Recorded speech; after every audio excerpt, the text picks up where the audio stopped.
Salut, c'est Trado. Voilà mon commentaire pour l'indice parisien, pour la séance de lundi, le 23 novembre.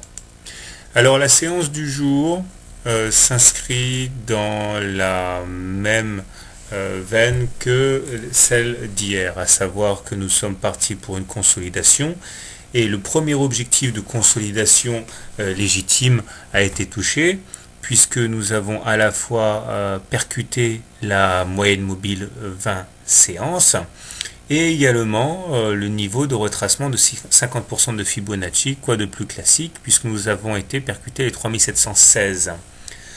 Alors graphiquement, on voit cependant que l'indice n'est pas sorti d'affaire, puisque nous sommes toujours confinés à l'intérieur d'un canal rouge descendant dont la borne haute a initié la consolidation actuelle.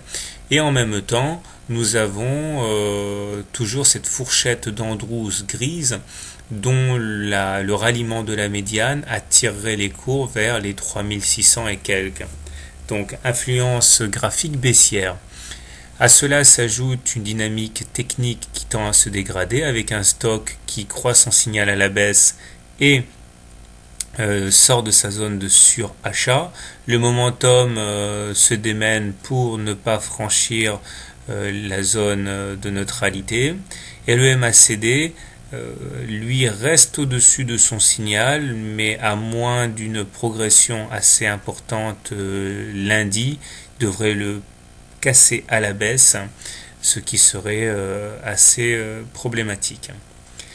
On remarque quand même qu'au regard des trading systems les plus simples, nous sommes en train de clôturer en dessous de la M20 croissante, ce qui signifie qu'on est sans tendance et non pas en tendance baissière, même si on n'est plus en tendance haute, haussière.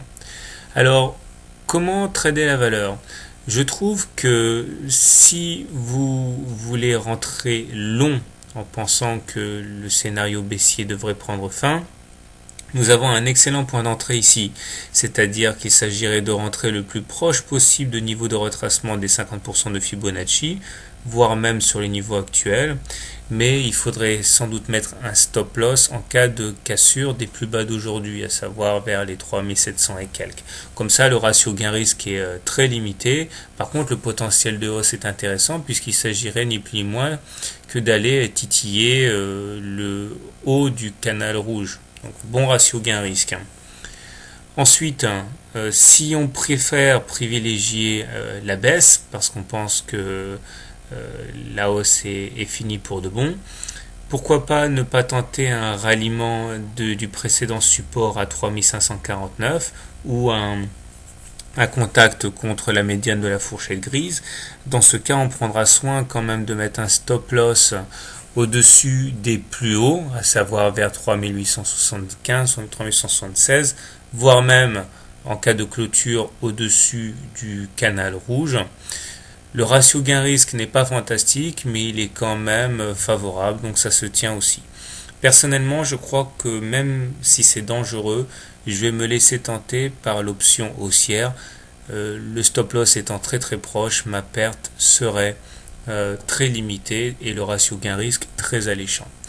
Voilà, bonne soirée, bon week-end et bon trade.